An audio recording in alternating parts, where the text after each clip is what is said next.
চিন্তা করে দেখুন স্ত্রীকে কন্ট্রোল করার জন্য লোকজন কত মরিয়া। ভিডিওটা পুরো দেখা শেষ না করেই আবার আমাকে গালি দেওয়া শুরু করবেন না। স্বামী স্ত্রীর সম্পর্ক পৃথিবীর সবচেয়ে নিবিড়তম সম্পর্ক। যদিও দুজনের মধ্যে বিশেষ কোনো সম্পর্ক থাকে না বিয়ের আগে, কিন্তু বিয়ের পরই হয়ে যায় দুজন দুজনার একমাত্র অন্যতম আপনজন, যে সম্পর্কের কাছে অন্য সব সম্পর্ক গৌণ হয়ে যায়।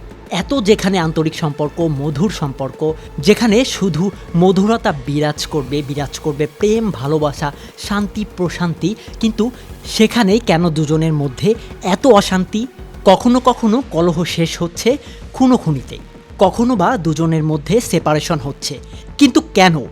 আপনি ভালোবাসা অনেকক্ষণ হয়তো যে পরিমাণ চাচ্ছেন সে পরিমাণ পাবেন না, কিন্তু আপনার দায়িত্ব কিন্তু আপনাকে পালন করতেই হবে। আপনি চাইলেই এই দায়িত্ব থেকে বের হয়ে আসতে পারবেন না। দুজনের প্রত্যাশা যখন থাকবে একটা সুন্দর সংসার গঠন করা, বাচ্চারা তাদের জীবন সুন্দরভাবে গঠন করার শিক্ষা এখান থেকেই পাবে, তাহলে দেখবেন যে আপনাদের জার্নিটা সুন্দর হচ্ছে।